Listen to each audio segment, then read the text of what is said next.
سود کیا ہوتا ہے؟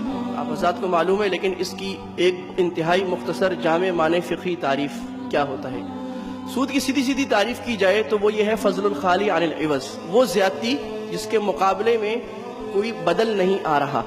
مثال کے طور پہ میرے پاس 100 روپے ہیں، اس 100 روپے کے ساتھ دوسرے 100 روپے سے اگر میں ایکسچینج کرتا ہوں تو یہ دونوں 100 روپے ایک دوسرے کے ایکسچینج میں پورے ہو جاتے ہیں۔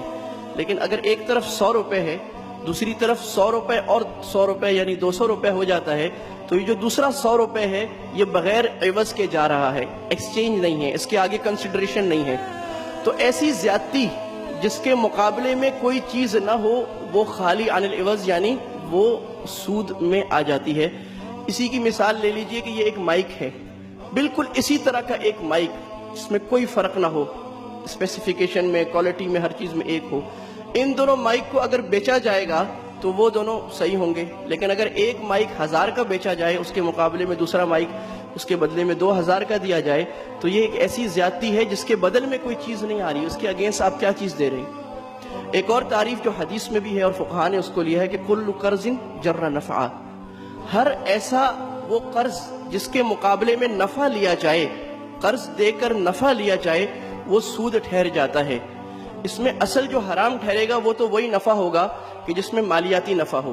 میں 2-3 حاضر کی جدید مثالیں عرض کروں۔ بینکس کے اندر پیسے رکھ کے سود لینا فکسڈ، یہ تو ہے ہی ہے۔ سود کی 2-3 خصائص ہیں۔ نمبر 1 کہ وہ فکسڈ ہوگا، یعنی اس میں جو ریٹرن آئے گا آپ کو وہ فکسڈ ہوگا۔ نمبر 2 اس میں رسک نہیں ہوگا، یعنی دنیا کی معیشت اوپر سے نیچے ہو جائے، جس نے پیسہ ڈپازٹ کرایا ہے اس کو ریٹرن 12%، 10% اتنا ہی ملے گا۔ اور تیسری بات ہوتی ہے پیسے کے مقابلے میں پیسہ ہوگا، یعنی ایسٹس جو ہوں گے وہ ڈیفرینشیٹ نہیں ہوں گے بلکہ سملر ایسٹس ہوں گے۔ پیسے کے مقابلے میں پیسہ آئے گا، بیچ میں کوئی کموڈیٹی انوالو نہیں ہوگی، تو یہ سود ہو جائے گا۔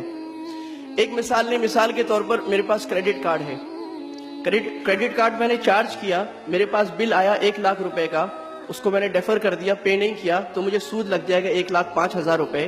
یہ کیوں مل رہا ہے؟ کل قرض جر نفعا، میں نے ایک قرض لیا اور اس قرض کی وجہ سے مجھے کسی اور کو کوئی اضافی نفع دینا پڑ رہا ہے، یہ بھی ربا ہو جائے گا۔